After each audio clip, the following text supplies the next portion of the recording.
یہ تو اس طرح کا مطلب ہوا کہ آپ توحید کی بات کریں تو کوئی آپ کو کہہ دیں گے یہ اہل حدیث اور دیوبندی ہو گیا، چونکہ وہ توحید پر زور زیادہ دیتے ہیں، اور زور زیادہ دیتے ہیں تو حق ہے، دینا چاہیے، توحید ایمان کی بنیاد ہے۔ چونکہ دوسرے اس مسلک کے لوگ توحید کی بات بہت کرتے ہیں، لہٰذا آپ توحید کی بات کم کر دیں تو آپ اپنے ایمان کا ستیہ ناز کریں گے۔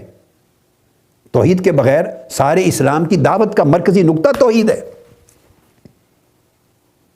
یہ آپ کی سوچ ہو جائے اگر اس طرح، تو دیکھیں انجام کیا ہوگا۔ اور اگر اہل حدیث حضرات اور دیوبندی مکتب فکر کے حضرات یوں سوچنے لگیں کہ ہم اپنے سٹیجوں پر محبت رسول کی بات زیادہ نہ کریں، عشق رسول کی بات نہ کریں، زیادہ ادب اور تکریم رسول کی بات زیادہ نہ کریں، نہیں تو ان دوسرے مسلک والوں کو فائدہ پہنچے گا۔ اگر اس طرح سوچ کر اس موضوع کو چھوڑ دیں تو ان کے ایمان کا بیڑا غرق ہو گیا۔ پھر کیا لینا ہے انہوں نے اس ممبر سے، اس جمعہ سے، اس خطاب سے، اس حدیث کے پڑھنے سے اور تبلیغوں سے؟ جب محبت رسول ہی نکل گئی، عشق رسول نہ رہا، ادب رسول نہ رہا، تعظیم رسول نہ رہی، تو کیا باقی بچ گیا؟ تو آپ یوں سوچنے لگیں تو آپ توحید کو کم کرتے چلے جائیں، وہ اس طرح سوچنے لگیں تو وہ محبت اور ادب رسول کو کم کرتے چلے جائیں، اور پھر اس طرف کے سارے لوگ